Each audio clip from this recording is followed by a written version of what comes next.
Welcome, fight fans, to the Fighters Voice Kick-Ass Podcast. Your Fight Talk Authority. Not to mention the most entertaining and talked about podcast with your kick-ass host, Richard Ortiz. You mad? Come at me, bro. And his loyal kick-ass co-host, Senor Cole Escovedo. Streaming live and worldwide.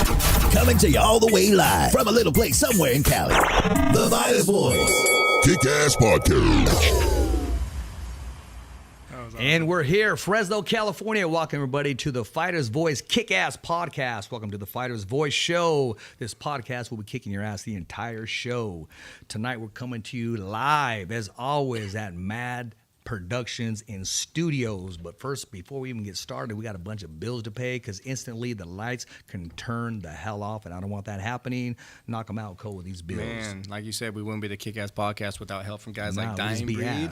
Man, kick-ass podcast, dude. Yes. Dying Breed Gear has been helping us out, apparel. Bobby Salazar, Salsa, is always having us that delicious salsa. Mad Productions and Entertainment, giving us this beautiful studio to work out of. Batcave Boxing with 12 rounds of boxing in Clovis. You want to make an appointment, hit up Coach B at Coach1971 for the Instagram. Make an appointment today. Get some personal training time in.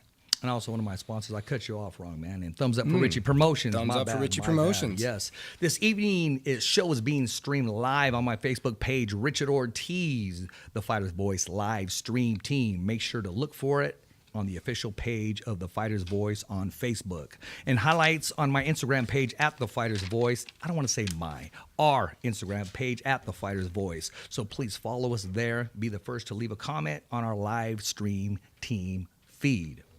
Tonight's show is engineered by Yolanda. KP's in the house and also the Invisible Man. Mm-hmm. Yes, he's very invisible. At Cage Side, we have the co-host with the most, the UFC veteran, the Apache Kid, Mr. Cole Escovedo, who'll be kicking your ass the entire show. In MMA fashion with another segment called The Soul Train. No, I'm going to say The Cold Train. I said The Soul Train because of our guest. You know, I just feel like that soul. You have like that little extra swag. Your tongue starts to get a little, there and stuff and wants to roll the words and what have you. I'm not being racist, man, because last time we started talking about tacos for no reason, just because I talked about a Mexican fighter. But we won't go there. And there's an easier way to ask him first. Yes, I know. Breaking down all the news in the world of kicking ass, we'll be talking to Cole Escovedo when he breaks it all down, the showdown before it all starts. I want to say thank you to all the fans joining us here on the Fighters Voice Kick-Ass Podcast. Tonight with us, we have comedian, actor, writer, father, husband, friend, pal, but don't loan him money. Who will be he is the host of Q97 FM and the host of Chachansey Comedy Special at the Firehouse. Enough said, ladies and gentlemen, Mr. Andre, the Mystery Man. Covington in the house. Whoa, man, what an intro. It is I'm an looking intro. around like, is it for me? All the stuff that you got me doing, man, that's a lot of work right there. Am I doing all that, really? You're doing all that, man. Okay, all right, let's make sure, man. My bank account ain't reflecting that, but I'm going to go ahead and talk to somebody about that. First of all, I want to ask you, are you okay, man? I'm great. Okay, because you were kind of like a little late. I'll put you on blast here. You're a little late, Yeah, but okay. respectfully late. I was going, man, where is this dude at? It's okay, we're all late, but now we're here having fun. Oh, I didn't know that you guys was tucked in a corner, like you're in here. It's like this is a nice facility. I love the spot that you got, man. But it's like it's in here. And it's my that's first at time. Mad Promotion Studios right here. I'm literally a block away parked, and I was walking down asking people, "Hey, man, is anybody fighting around here? Anybody talking fighting? Point me in the right direction." That's right, man. I thought for sure you would find it because if you look there, those lights are blinking and says massage parlor. And I figured, you know what? I should have just said by the massage parlor. You should have I'll said be there that. in 5 minutes. I wouldn't have had to put in the GPS or anything. Like, oh, I know that's that. Yes, exactly. I wonder if Hill was still working there. I would have walked right up in here, like, "Hey, how you guys?" I would have left there and came here. Yeah, with a big smile on your face. With a happy times. Yeah, that means it was a great ending to a new beginning. Speaking of ending and beginning, my man, I mean, your career's just lifting off. You're in the ring announcing fights. I see you at all the big fights in Fresno, California. Save Mart Center. I always see you there. I see you hosting shows, TV. We talked about the old school, the gags on the phone. Yeah, But yeah. that was awesome stuff, though, man. Dirty deed phone calls was what really would put me on the map in the Central Valley. Yeah. Because how the setup was, say you have somebody who you got some information on. Maybe they got a bunch of speeding tickets, and you'd call me and give me that information. Then I would call them, and I would create a scenario about those tickets. Maybe we got their car or whatever. And then we would call people with some outlandish setups. I mean, I called someone and told them that we towed their home. They had a trailer home. Yeah, we told you towed your house, man. You were double parked and we had to get rid of it. We called people and said that there was like pull over your truck. There's a bomb in the back. We had people pulling over on the freeway. It got so crazy, man. Of course, I remember that. I was listening to it on the way to work. Yeah, man. It was legendary. But with the changing of the rules, changes come. When radio changed, a Nipplegate, Janet Jackson, Justin Timberlake, that changed the whole game, man. And that was the whole game. That was a good time for me when that came out. When it went bad, it was good and also Prince guitar. It kind of symboled something else. That's true. They got real crazy, but then they attacked radio, and it's like it got really strict on us. And now you can't call anybody without identifying them that you are on the radio and they are being recorded. You have to do that. Oh, man. It's mandatory. Well, here on the podcast, we don't have to do that. You don't have to do that at all. No. So next time you come, I'll have some info about somebody. Oh, thank you. We're going to get it. Well, let's get them good. Yeah, we're going to get them real good. I haven't made somebody cry in a long time on the radio, man. That was a good time. Man, Cole, you got a list of people. I know you got somebody up your little sleeves. Dude, if we're going to be doing pranks, dude, I got some numbers. Well, we can do it. Well, not just about numbers, not numbers that you've earned during the weekend. I'm talking about, numbers of people that you know. Yeah, I got some numbers and some people actually that know. They won't even know it's coming. It's going to be beautiful. Did he just throw a little shade at you? A bunch of numbers on the weekend, kind of. He paints you in the corner, but Cole's still smooth. He came right out of it. Nice poker face, man. Yeah, hey, man, man, this dude knocks people out for a living. He still taps them out, man. So I keep that's why he's way over there, and I'm right here, sitting down right here. I've seen this guy in action. Absolutely. I know it's like he's very unassuming. He's the kind of guy that you don't ever want to just I tell guys all the time. You never know what a person knows. Yeah. Be careful. Exactly. In life, know. Before anything happens with me, I always ask somebody, hey, does anybody know what he does for a living? Because I'm thinking about kicking his ass, but I'm not sure. Let's do a background check. Yeah. And then we'll proceed from there. Because, he's so unassuming, smiling.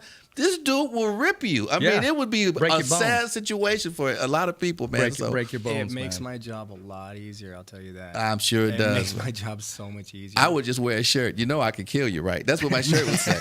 So you unassuming. I'm letting everybody know when I come in. Hey, man, I breaks heads for a living. That's what he does. And limbs. All of that. Man, that is crazy.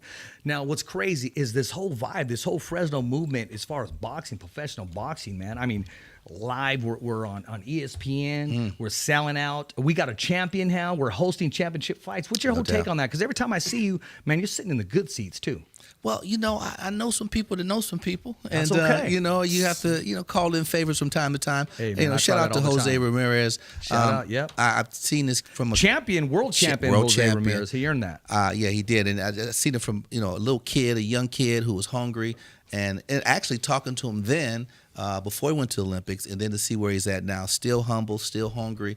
And I think that the attention that he's brought to Fresno, because we have a long history of fighters from here, but successful and sustaining it, not so much. And Fresno's also been home to a lot of big fights. I remember when Mayweather fought here, and he came into the studio. I was working at a radio station at the time, another station that I'm at now, and I spent the whole day with him.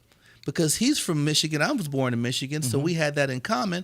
And we were talking about, I mentioned I was from Benton Harbor, Michigan. And he was like, because my hometown is known to have some dudes that they're rough, but they're just, and he said one of the toughest amateur fights he had was from a guy from my city. Detroit, right? Yeah, no, Benton Harbor. It's a small little town. It's a few hours from Detroit, but it's just as bad. People from Detroit are afraid of people from Benton Harbor. That's how bad it is. It's Detroit, Manuel Stewart, Tommy Hitman Hearns. Oh, yeah, a lot of great ones out of there. Sir. So to spend some time with that guy and see him fight here and hanging out, and De La Hoya, who was bringing fights here and hanging out with him. That's right. So a lot of history, man. And I've been brought an ESPN fight here. He brought an ESPN fight, and actually it was funny because Oscar came on our show. And I had him laughing because he came in with the glasses. He was at that time, he was the superstar dude. Oh no, he was, man. And still a big guy in boxing. And I had him cracking up. And I told him I'd do stand up. He goes, well, why don't you do stand up in the ring? I'm like, what do you mean? He goes, after the fights, why don't you perform? I'm like, dude, that's like people that see fighting, and he was like, he wrote down a number what he would pay me. I was like, what time do you want the jokes to begin? The idea is okay, There you cool, go. but you're What like, we no, need people is are a gonna leave. mic in the ring and a stool. We could go anywhere. And That's right.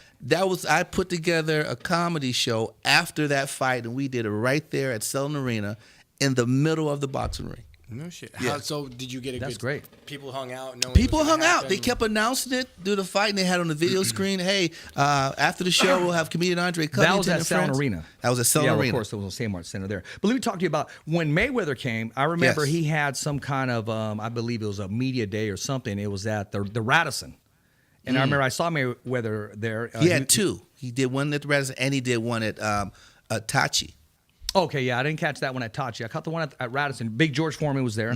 Mia St. John was there. Miguel Cotto was hanging around there. Yes. I remember I talked to Mayweather, true story, and I have some pictures. Mayweather, he was wearing a white tank top, and everybody gives him a boxing glove to sign. I gave him a baseball. And, he's signing the baseball, and he's looking at his check right here, but he has the baseball with the pen. And I had read somewhere that he helps people, right? So I'd hit him up, and I said, hey, man, I have 2 kids that need braces, man. Let me know. And he, you know what he said? He said, hit me up when I start making money. I'm going to hit him up, man. Now's the time. I still have that ball that he signed, and I had that picture there when he was in Fresno. He was a small guy.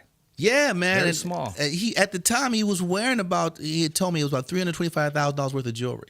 That's what he had on. He basically had like my house So now, on his body. how would you price that? You That ball? got Mayweather's signature Yeah, on a baseball. on a baseball. Like, With- how does with the that- picture. How would that sell? Like, it's not a boxing To me, I glove, wouldn't it's not sell a it because wrap. that's just me. But yeah, I know. But if you did, like, how do you sell it? Like, it's a baseball signed by Mayweather. People Well, when are Oscar De La Hoya- He played played baseball. baseball? Be like, when did he play baseball? Like, Costa Yeah, Rica? he was on the Where? Cubs. He was on the Cubs. Yeah, he was I on mean, the Cubs. it's a weird. Like, I would love to see that at like. He'd be a good little second baseman. Oh, dude, that would have made a great item on Pawn Stars. Yeah. Well, there you go, too. How do we De La Hoya negotiate signed a this baseball, one? too, and so did Big George. But I mean, that'd be like an ice skater coming in. Bro, with something signed on a honestly, baseball why bat. I had the baseball is because when you're wearing your jacket, you can't hide boxing gloves in your jacket. The easiest thing was baseballs. Yeah, And it made sense signed coming in. something. Yeah. I bet it was Back unique then, I for him was that though. guy. I bet it was unique for him though. No, it was. It had to be. Yeah, dude, just signed a baseball. People were like, what? Absolutely. True story. That was a time when he was really obsessed with fighting De La Hoya. And Bob Arum wouldn't make the fight because he had both of them in his camp. No, exactly. So what happened was we were talking. We went to lunch right here in Fresno, and I said at the press conference when we went up to Tachi Palace, I said I'm going to bring it up. He goes, "What?" I said, when Bob Arum's going to be, I said I'm going to ask him. So right there, second question, I stood up. I said, "How you doing, Andre Covington?" Said the radio station. I go, Bob Arum, what is the holdup between the real money making fight between this man and the Golden Boy? And he was like, he got the stuttering, man. And then Mayweather was like, look at him, like, yeah. What? Can I get this Just opened fight? the door They and were said, still "Come years on." away from making that fight happen, but that kind of planted the seed. And he thanked me afterwards. He goes, now I got something to constantly remind him about. Hey, man, you heard the news guys, the reporters, they're talking about the press it. want The it. sports guys, they're like, they want to see this fight. What's the holdup? So that fight got made a few years later. Was that the MGM last Grand. press conference you were invited to? I've done Like some who? more. Andre Covington? No, don't see you on the list, sir. Sorry. No, you're not on the list. But at least he could have stood up and said, yeah, Andre Covington, here comes the bus. So what about this? You know, I'm about to throw you. Here it comes. Here it comes. Actually, I went to that fight. MGM Grand, Floyd Mayweather, and Oscar De La Hoya, man. It was crazy. Yeah. Great I fight. really It was imagine back crazy. then. No, it was a good fight. Very was a good good fight. fight. Very Back when good fight. boxing was like boxing. Well, yeah, Emmanuel Stewart was commentating, so was Max, and of course he had the whole HBO pay-per-view crew. Magic Johnson was there. I mean, the who's who was there, and Mark Anthony sang the national anthem, and J-Lo passed by, and it's all real, man. It's ridiculous. It's all real. I She was wearing a golden dress, skirt, and it was just that nice material. Yeah. It was That's all all you real. saw was material. Like your, Yeah. like It your was all ass real. was It worried had about the some material. laces Like, on it. man, I wonder what her fabric is made of. Man, is that fresh? What is that? What is that, baby? No, what they is were all- that? they were all there. Bullshit. She'd be like, see how it curves? Did you Curves see the what? shoes? It was What all real, shoes? man. It was all real. And it was a good time. It was a good time. No, it sounds like, but that's back when boxing was like, it mattered. Like they were big things. Now, Well, like, then they started getting now into it's a that business, whole- yeah, and now you it's will agree Yes, it's a business, it like is. everything else is a business. I mean, just like your radio station is a business. True that.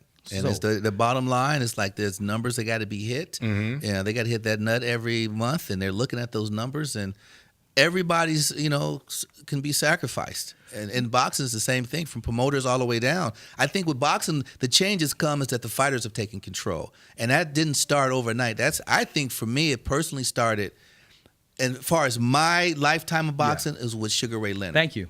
Sugar Ray Leonard was the first one I felt was like, you know what? I'm a call trainer, and I want to fight this guy, put together the paperwork. And he was like, I'm going to promote it. I don't need Bob Arum. I can work with you guys in the capacity that I give you. But I'm going to walk away with the majority of the loot at the end of the night. Yeah, and it went anywhere from the size of the ring because they wanted to move around to, of course, the gloveless, the thumb because of the detached retina because of the surgery that he had, and also, he was the original Golden Boy because he won the gold medal. His first fight, he got $50,000. Well, hold on, you said and that was a lot glove? back then. What's that? Thumbless glove? It was stitched into it's locked in. It's not coming out. Because so if you notice back in the before, it day used to when be able to Ali would move. throw the jab, he would snap it and whatever would get you would get you. Yeah, because it was a loose. But Okay, he had a I get detached what you're retina, saying. which retired him for about a year and a half, close to 2 So he years. wanted to make sure Tried to that come was- back against Howard and got knocked down and said he couldn't see the left hook, so they fixed the glove. Okay, and that's why gloves are standard that way now, right? Yeah. Like they're Yeah. pretty much that way now.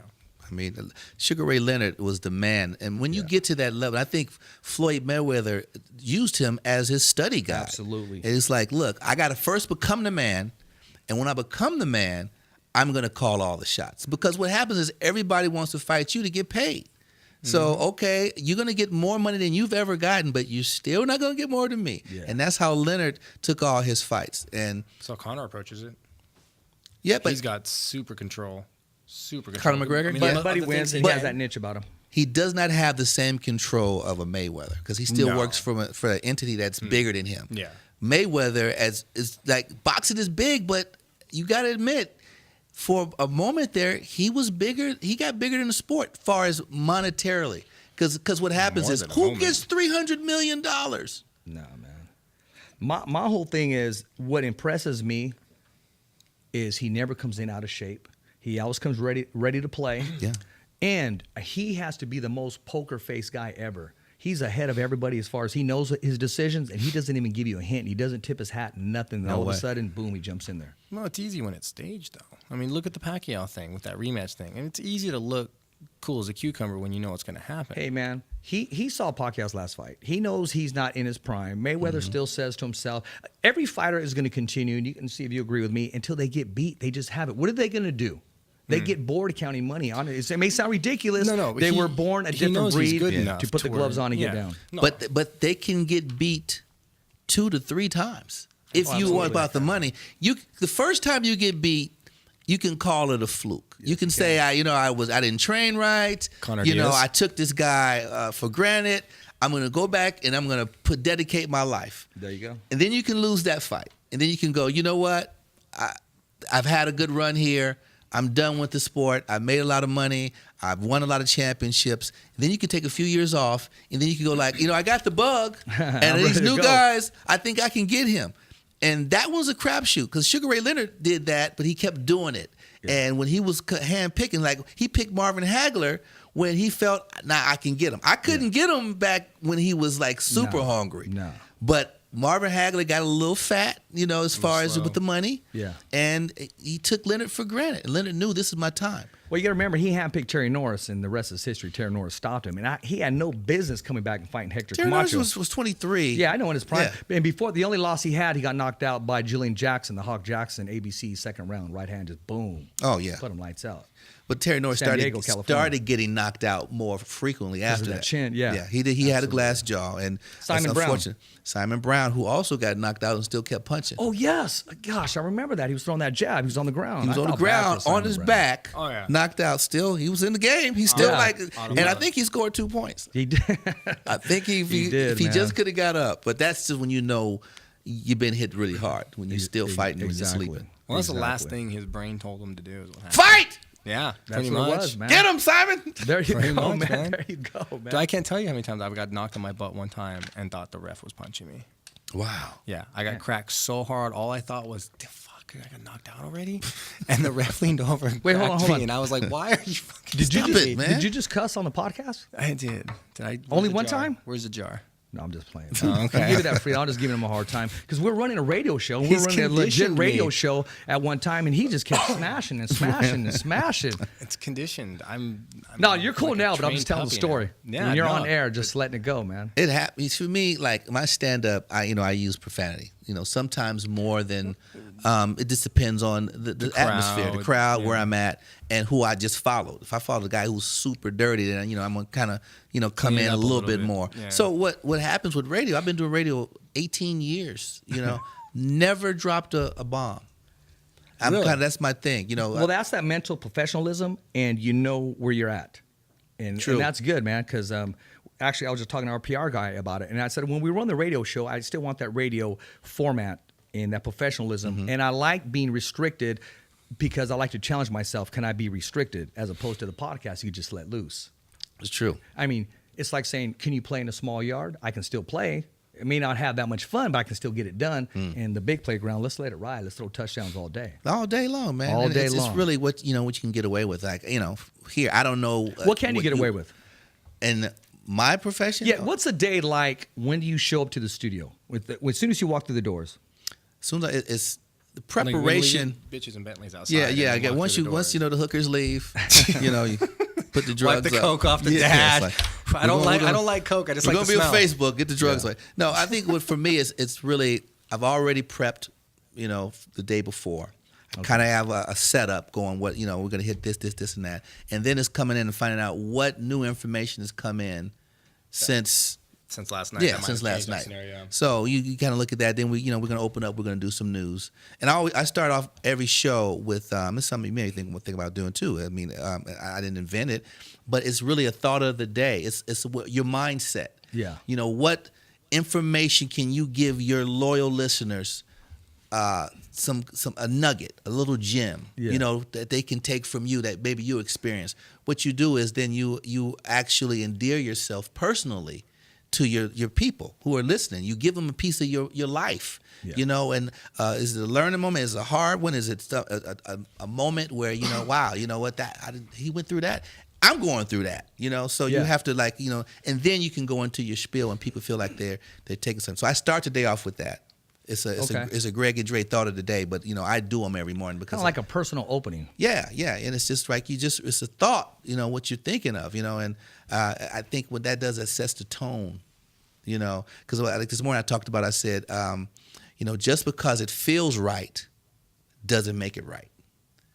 And that's the pull that we have as individuals, something like I may want to eat that whole pizza because I bought it, Yeah. and it feels right to have in front of you, but it doesn't make it right to your body. It doesn't make it right to other things. It doesn't make it right to like a friend who was like, damn, I wanted a slice, but Yeah. to you, it was right, and you can justify anything in life. You can't. You look at. I don't get too political, but you look at who's ever backing a particular political person.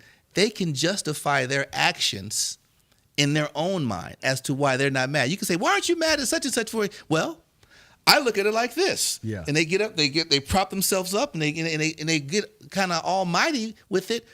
But you listen to it, you be like, well, damn. Now I can see you just justified it in your world. It makes sense. I still think it's dumb as hell. You don't. Narrative perspective is what it's called, really. Well, Definitely. actually, I know people. I mean, you can go even deeper. They believe their lies. Well, they don't. It's not that they don't. It's not that they believe their lies. It's they don't believe it's a lie. Yeah, they Well, that found too. it to be truthful in their world. They find that what you're saying is true, so they don't see it as a lie like you do. They just see it as, well, that's true. It's not a lie. I'm not defending a Well, lie. I really didn't tell him a lie. I told him we needed to hear so I don't hurt his or her feelings. Let's go even deeper here, man. But then Man, they'll what's the show all about, they'll man? call you a lie on top of it. Yeah, they will. It's like Because you knew and didn't correct me. What was that? things happen. Man, something blew up right there, man. I heard a beep. Oh my gosh. Okay, now I'm just playing here. Boom. Now, anyways, I want to ask you this. Now, where do we get off that stuff? Yes, we did the Mayweathers, Fresno being historical, and now I know you're also a fan of MMA because you're a fan of Cole Escovedo, Oh, yeah, come on. Joe Soto. The list goes on. I mean, UFC visited Fresno. UFC got a big event in Las Vegas. So, who are your top 5 fighters? I would say in the MMA world. Oh Or man. what do you like to watch? 5's too much because then you're sharing the love. There has to be that one. That Like one. when you hear they're fighting, you're like, oh man, I hope I'm not doing anything that weekend. Well, I mean, it was McGregor for a while because of what he brings to the table. It's just the uncertainties, But I like Mighty Mouse. I think but him getting that loss again, it shocked the world. But again, it shows you can get too far ahead no matter who you are. He started looking at him. I got to move up. I want to meet this guy halfway. You start talking like that. And I think it's a learning lesson, I think, for other individuals in anything that you do. You can get too far ahead of where you're at in the moment, and you can get shocked. I wish certain individuals, I don't think we need to name them, the light heavies who just can't seem to get their life together. Man, we were just talking about that on the show. We were talking about him yesterday on the show. We were just talking about him yesterday. John Jones? Man, you had to mention him. It hurts me to say his name. You know how I would describe him? I don't give a shit if he kicks my ass. The most talented idiot I've ever had the pleasure of knowing about in MMA. I mean, he had such talent, such opportunity. Now, here's what pisses me off. He could have even went to heavyweight. Because it's not the talent. It's the opportunities that his talent created that he basically just said, I mean, think about it. He had a perfect opportunity to be a very, very strong, very direct demographic role model. Very big-ass opportunity to do that in a positive way. Some people can't live up to that. And that's the thing. Did he not live up to it? Was it too much, too fast, too young? He's a role model of himself. Himself. And another guy who tries to justify a lot of his actions in a sense, kind of like, hey, this happens. We're all human. We all make mistakes. To an extent, but at some point it was a decision that led you to make that mistake. You thought about it for a second and said, I'm still going to do it this way. To me, it's a cop-out. When you go to the we're all human. Yeah, again, but there's certain people, the discipline comes in. That's why I'm really so impressed with Mayweather. Get back just to that. The fact that his career lasted as long as it did and how he was able to maintain, we talk about his diet and staying in a certain way, staying away from the drugs and alcohol. And he did have some domestic violence situations. And I think, for me, that kind of goes hand in hand with the sport. Did you see Ms. Jackson? Yeah. Now, see, when you say hand in hand. So you knew what I was talking about, huh? But I'm not saying that like it justifies it, but I can see how fighters, only know one way to vent. No, and agreed. It's the same side of a two-headed coin. It's you. I'm not.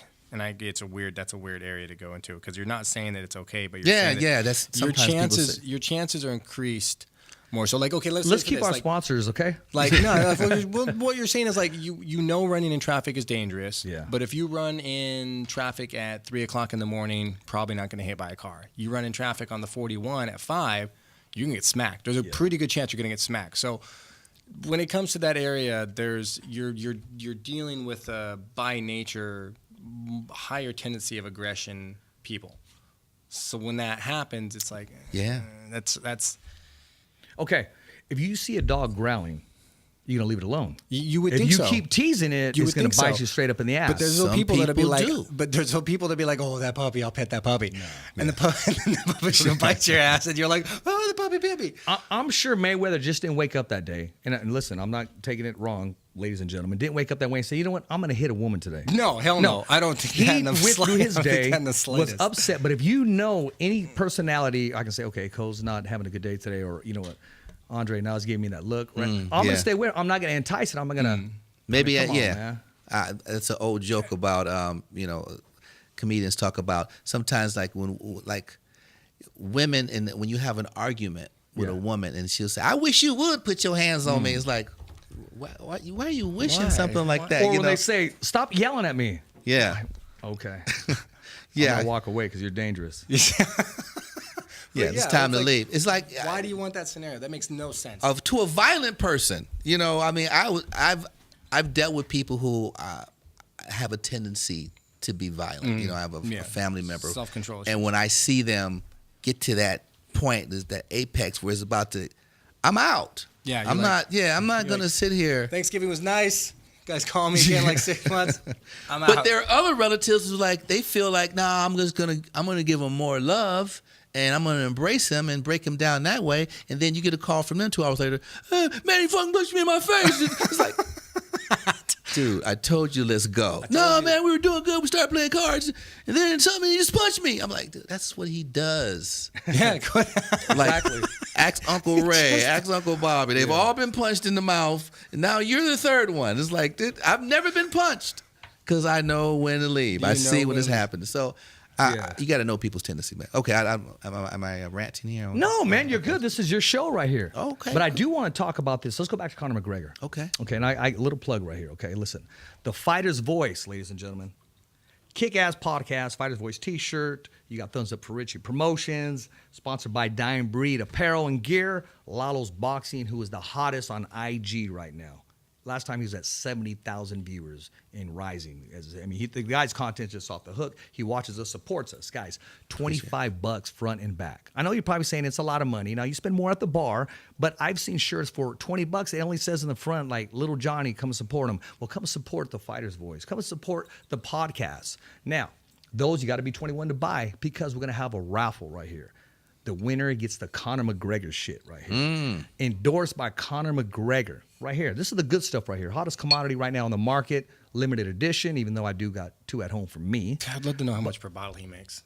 Oh, you know he makes a little something. It's got to be a couple bucks per bottle. Oh, a little. Hey, can we make a couple bucks on the shirt? On the commercial you just cut me off on? If you buy a couple shirts, man, your name's in there a couple more times. Now, I will say this. We are going to raffle one off, and I will say that I will open up a bottle probably in about 3 weeks on the podcast only. Take a shot with my guests, co-hosts, and the rest of the crew of the Fighter's Voice. Be a part of it. Enough said. That was the commercial, man. All right, man. 3 weeks. Let me go put that in my phone right now. There 3 you weeks. go, man. They'll actually be serving Grab the bottle, man. Touch it, man. It's real. Oh, yeah. That's my life has changed. My life has changed. Oh, Lord Jesus. Endorsed right here by the man right here on Q97. Did I not just see this at his press conference? Yeah. Okay. All right. I thought he was going to throw it at Khabib's corner, man. I could be the guy we just talked about. This was the bottle at the press conference. I can go there, but I won't go there. You won't go there at all? No, I won't go there. Well, I mean, real quick, I think Khabib's going to knock him out. I just want to throw that out there. I just want to throw it out there. Could probably TKO him. I don't know about knockout. I think he's going to stop him. I think he's going to stop him. If he gets him to the ground, yeah, there's a chance. I think he's going to stop him. I don't see him putting Conor down on his feet. I say knockout, that's tap out, whatever. I think he's going to stop him. Okay, I mean, yeah, I can agree with that if he takes him down, yeah. If Conor keeps it on his feet, it's have a nice flight home. Khabib. You know what? I'm not going to go all these different scenarios. I'm going to go all in right now. Conor McGregor by knockout, first round. The minute he steps up to engage, somebody been drinking their own product. He's gonna get rocked by that left hand. Somewhere, man. He's get rocked by that left hand. Dude, I don't know if I could say changes. first round. I don't know if I give Khabib enough man. disrespect to say first round. Nothing changes. I don't know about first round, dude. Nah, I'm going for it, man. Dude fights bears for breakfast. I mean, come on. Conor drinks this, man. This is the way to go. You had some of that Russian vodkas from the mother. Drinking your water like a little girl. Dude, I'm thirsty. Hey, man. Of course, Conor goes to the ground. He's not a ground guy. I mean, look at Nate Diaz, look at the Diaz brothers. And, he's fighting a bull, man. So what is he? He should not show up and take this fight? Man, it's Conor McGregor. I don't think he knocks Khabib out in the first round, though. I don't. I think he makes it last a little while. I think he gets his money's worth. Well, he gets kind of gas, so he can't be going in the third, fourth, and fifth. No, he'll be fine. I don't know, man. It's just his conditioning. Like, I just see it too many times in his fights. He just gets, something happens. That tank runs empty real quick, man. It's like you see it in his face. It's like he starts to kind of look for an out. Now, when he gets that second win, that's the thing is you got to finish. If you're going to finish him when he's tired, you got to finish him when he's tired. If not, you're boned. We used to have a guy on our team like that. He'd get dropped, just fucking dropped, and we'd be like, "Oh fuck, I got up okay," because the second he got up, you were fucking done. You couldn't take a bat to him at that point. For some reason, dropping him would turn something on, and fucking Arnold Schwarzenegger would and get back up off the ground. But you just couldn't finish him at that point. Yeah, well, you've seen fighters get rocked and then get hit again and come out of it. Yeah, it's almost like he knocked him back into the game. Like he was wobbly for a minute. I'm glad you said that, and I want to say that I'm not saying it's ever happened to you. If you care to share that, I'm sure it has, because you are human. Now, what comedians get rocked?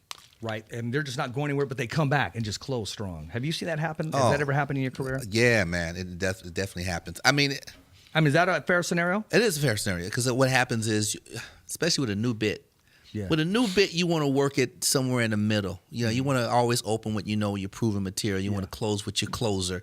But in that middle, you get tired. I know I personally, if you see me 100 times, you'll never see the same show. Because I'm always either improving with the crowd. I love the improving. Or I'm going to introduce a new bit. Now, sometimes those new bits, they fall. They just don't hit. And just like, you go, damn. It was funny in the shower. You know, it was funny at home. Man, I spent 6 hours on that. You guys aren't even gonna laugh a little? Damn. Nothing. Then he's like, whoo, all right. So, all right, moving on. Crumble up the paper, throw it. So that's not asking that one. Yeah, but I've seen it happen to guys on TV, like on the television. Oh, man, I saw a few you gotta people. Test market that shit first. Like my good friend of mine, D.L. Hughley, Kings of Comedy. He's, had his own show on ABC. Very funny cat. He did a show called Showtime at the Apollo. I don't know if you guys are familiar with the shows where you come out, you have to touch the wooden log. It's like in Harlem. And it's a show where they boo everybody. Mm-hmm. Like Luther Vandross got booed. James Brown, the Jacksons, they all play there. I mean, not all of them got booed, but that's a test to any young comic.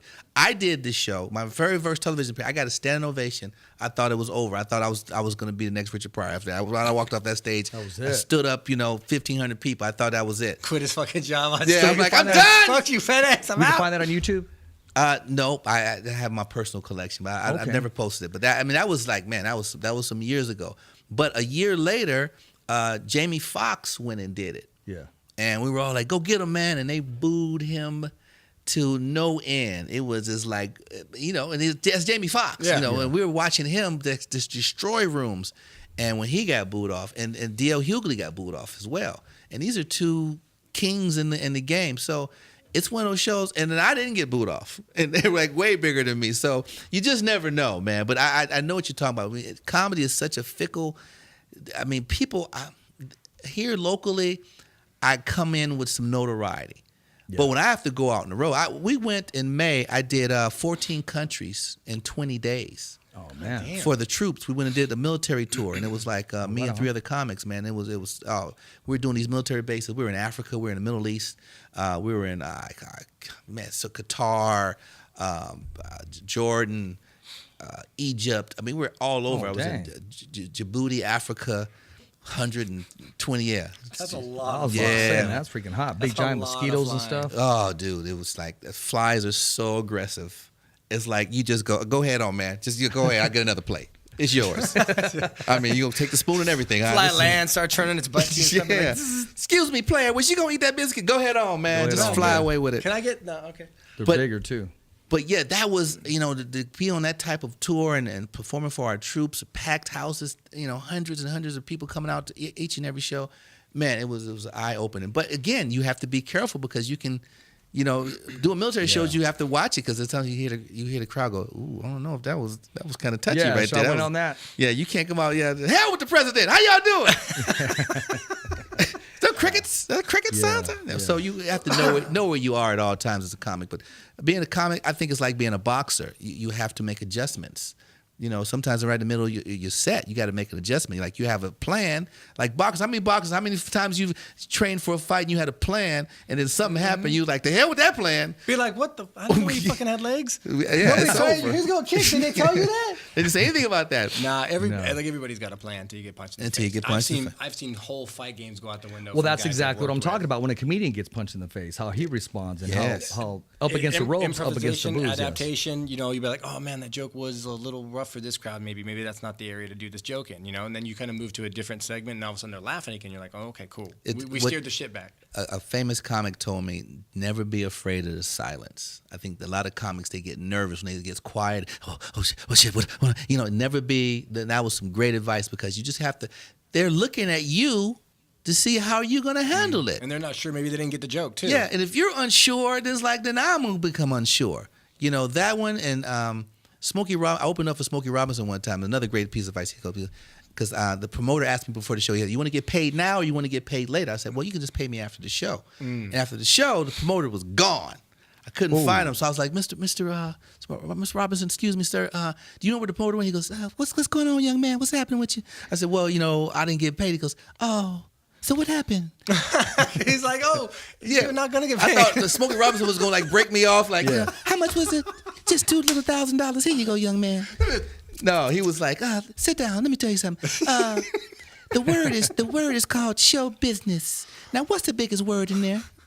Business. Handle your business. Yeah, smart, that man asked you, did you want? I would have taped it to my forehead. You got it. He goes, I already got my money before I leave the house. That's Because right. that's how Smokey Robinson do it. I don't got to chase no promoter.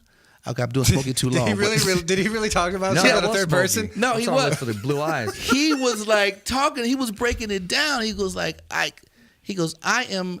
He was so endearing, so cool. He was like, I'm just gonna keep it real with you. I am filthy rich. He goes, I didn't get filthy rich by being stupid. Yeah. He goes, there's a lot of people who started when I started, they broke. They ain't got no money. He goes, I'm here because I enjoy working, not because I have to work. That's right. Yeah. He's got millions. For the love of it, yeah. He just loves doing it. He says so. And from that day on, I always made sure as a comic to handle my business part. And I think fighters, we'll get back to what we were talking about earlier. Yeah. The same thing. Once they learn the business side, you can see them, they have a different purpose. Yeah. You know, they fight differently. They're more selective. They don't take as many chances because now it's a business. Why don't you fight such and such? So now, Nah. the Dante same- Wilder will have to wait until I get more money. the same business model we were talking about applies to the same thing. So if you went to do a show and they said, all right, Andre, here's what's going to happen. What's a usual gig? Oh, I don't want to ask you what a usual gig is. I don't want you putting your business out there. But they came up and said, we're going to give you X amount of dollars. It's not a lot. It's enough for you to usually cover your expenses, gas, travel, hotel, if you have any assistants or anybody that you use in your day. It's what it covers. Now, if you go out there and do an okay show, we're going to pay you A. If you go out there and really just make them laugh, we're going to pay you B. B is always bigger than A. Yeah. Okay. How hard do you think you're going to try to go out there and knock out that fucking show? Oh, you're going to try it? Yeah. Exactly. Now, you're going to, as an entertainer, as an artist, you're going to try to do it anyway. But to know there's more money, Some if you incentive, yeah. really dig in and go, I'm going to give them a fucking show, and you go out there and do it, Super Bowl time every week. Fighters the same way. If you went up to a fighter and said, look, dude, Rich, you're going to show up. I'm going to give you $3,000. $3,000, show up, make weight. Show up and fight. Win or lose, you get $3,000. That's your show money. If you win, I give you another $6,000.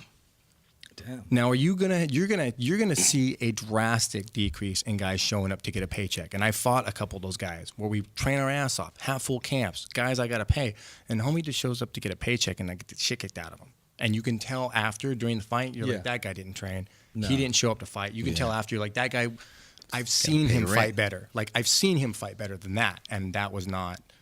You're not going out there going, yeah, I kicked his ass. It's like, oh, that fucker showed up for a paycheck. You robbed me of a good opportunity. And that's happened so many times. So I think you can fix that by instituting that type of business model. It's my whole concept of if everybody played like it was a Super Bowl, you'd have way better games. I've said that in Every- sports in every- general. I especially with the guaranteed contracts with baseball and basketball. And I say guys should get paid at the end of the year, at the end of the season, based on what you did. Yeah. Like Based on there's a minutes- monthly salary so you can have living, you can feed your family and stuff. But Yes. at the end of the year, if we reach the playoffs, you guys get a bonus. If we reach the blah blah blah championships, You make the we reach a all-star. bonus. Yeah. Exactly. You Like, lead the league in scoring. get You- the team here. There's bonuses. Like you get the whole team there, or you get to this and that. Like there's bonuses. Like it's a team effort at that point. Everybody shows up for work. There's no more. Yeah. Oh, so and so didn't say what we like, so we're not going to be his defensive line. Well, that's Bullshit, the you're gonna that's be the his defensive motivation. line. That's the motivation. You want to create that motivation. So if you're motivated to do that because you're getting paid for that money, you're getting paid that extra, why turn it off? Why not just leave it on all the time? And just Because always we give your best? promise those fuckers millions of dollars up front. Because we do. It's dude, you sign up for camp and decide, I just ain't gonna show up for practice. Well, I've already got like a $2,000 or $3 million sign bonus done, set, done. Like, come on, dude, don't stop what the bonus is. You want that paycheck? Go earn it. Well, let me say this. Okay, Jeter. I mean, you never said he had a good game. That was just him. He played that day in and day out. When I'm talking about these athletes or these comedians or these entertainers, why turn it off? Well, I would ask that question. It's not about turn it on, turn it off. I think it comes down to the incentive. I think with comedians, Sure, the motivation. Yeah, and for comedians, look, Dave Chappelle got $50 million to shoot a Netflix special, a couple of them. But he's great. He has a mindset to be great. The money is just, okay, yeah, I'll take it. But if I was doing this for free, and I've seen Dave Chappelle walk into a comedy club and go, hey, can I go up? Can I jump on stage? And it's not getting paid. And kill. So for him and for like LeBron James and others, there is a sense of they want to be special and they want to be great. They don't want to get paid, but that's not what drives them. You know, the Magics of the world. They just have they want to win. The money is just the sprinkle. That's the confetti coming down. But they just they're self-driven. And you don't have to put incentives. Hey, Magic, if you make the All-Star, you're like, baby, I'm making All-Star. That's a given. Anything short of a championship, I failed this year. And no amount of money you give me, that's a strong I don't mindset. need it. True. That's very strong But only mindset. if you have that. But you're talking about individual achievement at that point. The base model will be geared towards all of you. You're all on the same team. Yeah, I know, Charles, I know you're going to make the All-Stars, baby. We know you are. We know you are. But the team you help the other 30 of us make it to this game.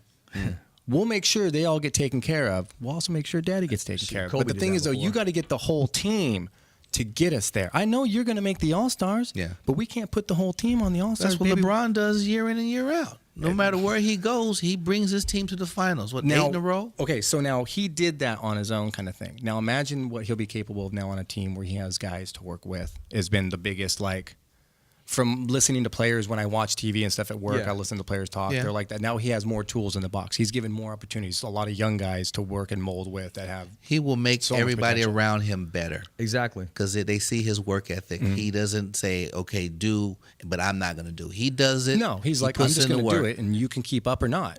He Like, goes from Cleveland. They make the playoffs. He leaves and goes to Miami. They don't make the playoffs. He goes to Miami. They go into the championship. They win rings. He leaves Miami. They don't make the playoffs. Then he goes back to Cleveland. They win the championship. Okay. Now he's leaving Cleveland. Watch Cleveland not make the playoffs this year. It's just to show you how Well, great you're he is. absolutely right. How one guy can make that big of a difference. He's just not a player. He's also a counselor because he counsels you to be the best. He counsels you to believe in more than you believe in yourself because I need you. You're on the team, so I'm getting you to go up to that higher level, like you said. you're better than this, and I need you to be. Like, we can get there. I need you to do more. Greatness can be contagious. I truly believe that. No, agreed. Even if it's just for a season or for a moment, it can be contagious. That's why people look at Connor and they're like, oh, he's cocky. Dude, it's just that he believes Hey, man. in a dream so much. Here's my whole thing, and I talk about this in small jabs with other radio shows, other venues that are around here, and they mention us. I didn't wake up to be second. That's not being arrogant or anything. I didn't wake up to say, hey, today I'm going to be second best today on the a host for the radio show and et cetera, et cetera. I recognize what's around us, the team, everything that's a part of it. So I always try to eliminate the word I. I corrected myself earlier. I always try to use we or our. And that's just a way of thinking. But I think greatness can be contagious because you up your game. And I'm not patting myself right here. I just knew this was once in a lifetime. I'm at the MGM Grand of Conor McGregor, Floyd Mayweather. I went up to that fight. I see Sugar Ray Leonard coming in. I had a PR person with me because when you do interviews there, when you pull out your camera, if you don't got a PR person, they'll shut you down. Sugar Ray Leonard.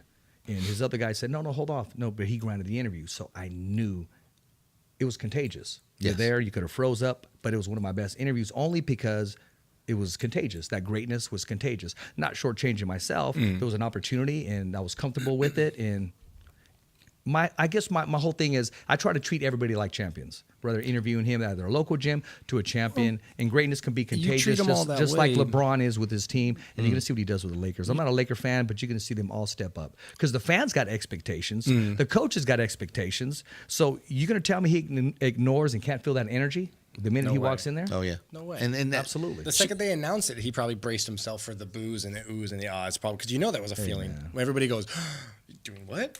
And I don't even really follow sports, but I know just watching the players watch it, I'm like, oh, dude, that's a big deal. Like, It's a big deal. It's a super big deal, and they would explain it to me. Sugar Ray Leonard's a big deal too. That is my Absolutely. favorite. Like that's my favorite athlete. And I have a comedian buddy who I've known for 20 years. We play golf. I play a lot of golf, and Sugar Ray Leonard plays a lot of golf, and they play together. So he sent me a picture of him playing golf with Sugar, and I was so mad.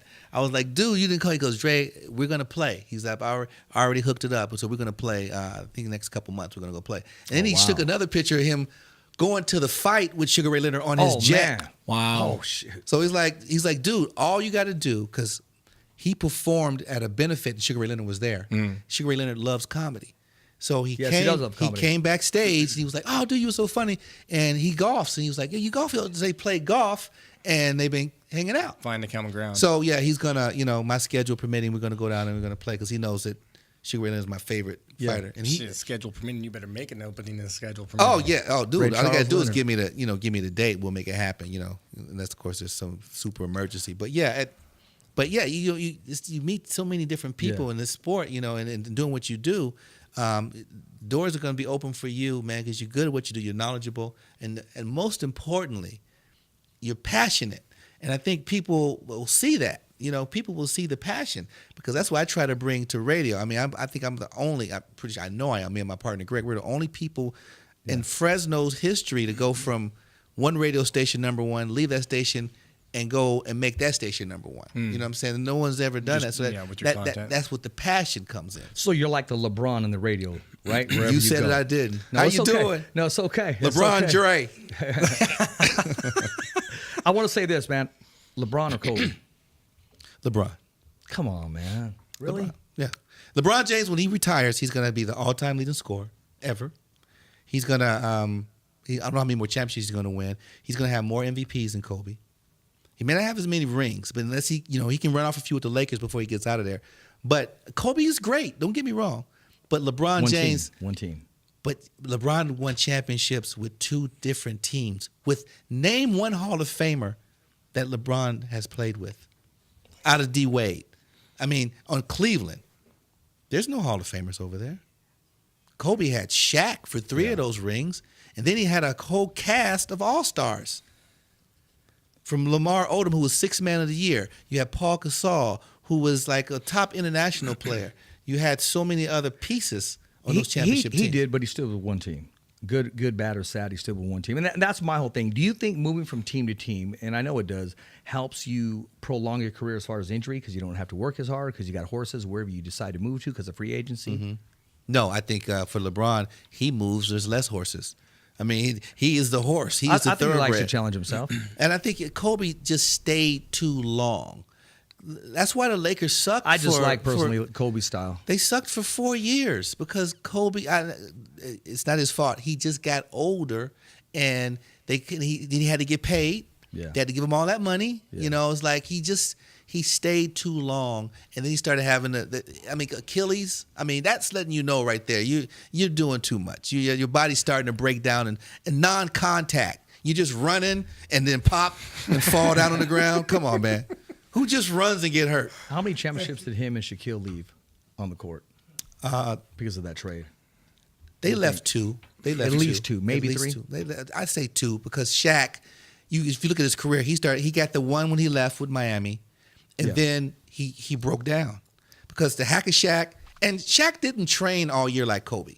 Yeah. And Shaq, you look at a skinny Shaq when he first came in the league, and you look man, at my gosh. Shaquille O'Neal. He'd take it court to Shaq court. Diesel.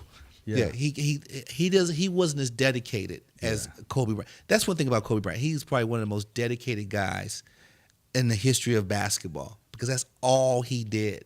That's all he knew from seeing his little kids. Dad was in the NBA. That's all he ate, slept. I mean, talk about a guy 13 years old living overseas, and is having tapes shipped to him of all the games so he can watch. 12 years old, watching footage and studying and diagramming plays out, at 12. Missed that three-pointer and went to a court and started shooting threes. Started practicing. All night long. That's crazy, man. I still can't get the picture. And of Shaq what did and he the win general recently? out of my mind. Because of his That's the only thing I cartoon, can see now is him or because of his art, or his CGI. cartoon. What did he win recently? He won award, right? he has a film company. Yeah. And he won for animation. I think it was an animation or something. Kobe Bryant. He won an Oscar. Yeah. Yeah, he walked away with a documentary. Yeah, I won an Oscar. No shit. So, but he had been setting that up. That's our film guy, KP. Talk to him about films, man. Yeah, He'll let you know. KP knows dates about and it And for stuff. he sure. directed That's right. that or Well, started it? Or it was about him. He produced. Oh, he He's a produced it. producer. He was a producer, yeah. Producer and and the one he did the 2. He did the Kobe Bryant and he did the other one when they went deep into his story and his life. Oh, that was great. That was them. You can't get yourself to turn it off.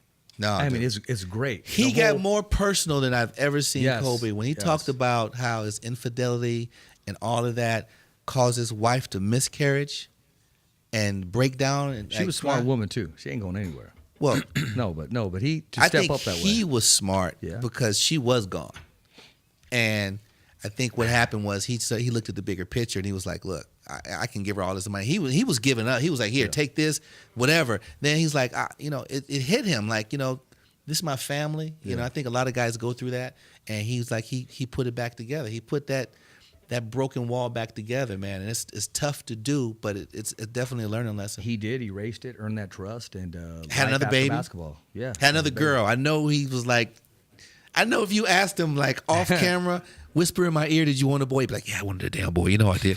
But but I'm sure he loves his daughters. Absolutely. Like, because I got, I had 2 daughters. I just had my son. But I was done. I was like, I ain't having no more kids, man.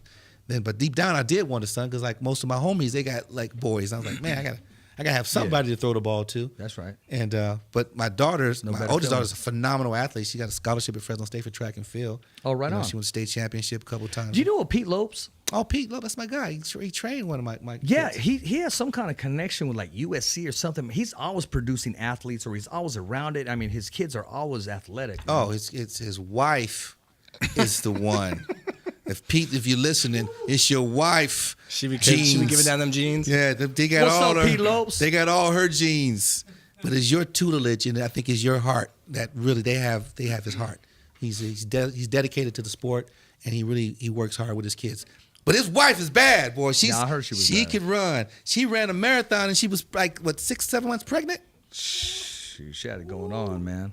I went to his house one time, and he made some man, what's the name of that? Gumbo?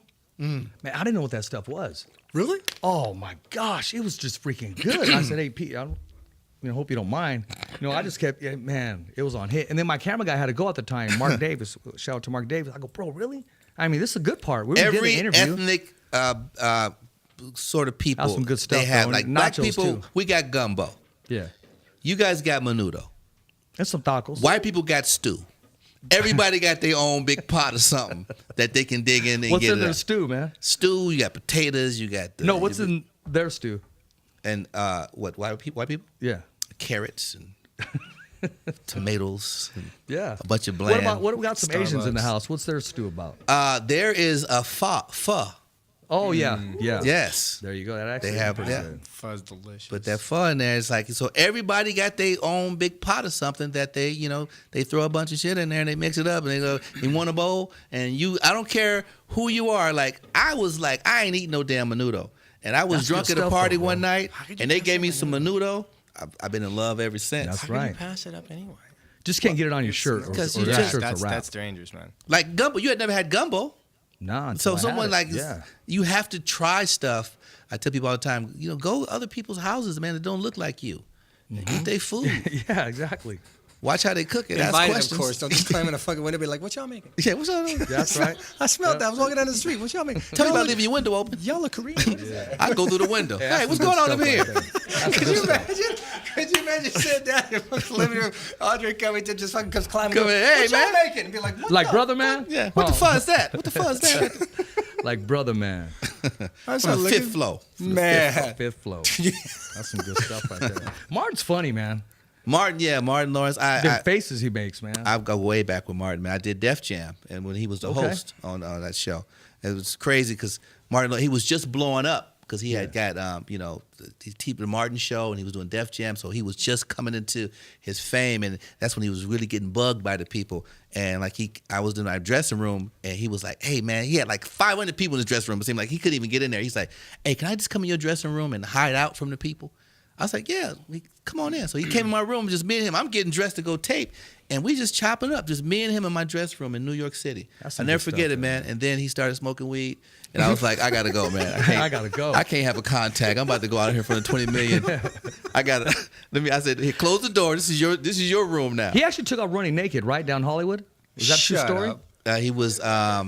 He did have sweat pants on. Oh, okay. Right. Okay. Bet you're glad you didn't smoke whatever he was But they smoking didn't, now. Yes. they didn't have that Bug ass string. naked down the street going, I'm Disneyland. What's the song? Me skin.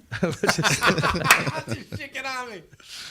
Oh my gosh, looks like we're winding down. I gotta have you back. We gotta have you back. I got so many stories, man. Exactly. You know Come what? on. You're gonna have to be a regular here on the Fighter's Voice, and we're Let me know. we're gonna bring back the old school. We're gonna call somebody. We're gonna put them in a jam because dude, I sky's can't the wait to limit get your here, man. voices, dude. I What do you gotta can't say to wait. all your fans in 20 seconds? Man, hey, I've enjoyed it coming on this show, man. The Fighter's Voices. Kick-ass podcast. Kick-ass podcast, man. I've enjoyed what you do. Keep doing what you're doing, man, because I think you have a voice for something I'm very passionate about, the fight game. Cole, thank you, man. Keep doing what you're doing, thank man. It's you. been a pleasure watching you and your career. It's just been fun, man. Thank you guys so much for thinking about me. And you and I have been talking about this for a minute. yeah. And when we put things together, I told you I'd be here a little did. bit late, but I made it. It's Nah, okay, man, man. beautiful. Yeah, I know you had to stop next door with that. What was that? Beauty salon. I or gotta walk 3 get a blocks to massage. my car right now. Hey, ladies and gentlemen, as always, follow the Fighter's Voice, and as always, thumbs up for Richie. Te quiero mucho, mijo. I love you with all my heart. Thumbs up for Richie, and it's a wrap. You mad? Come at me, bro.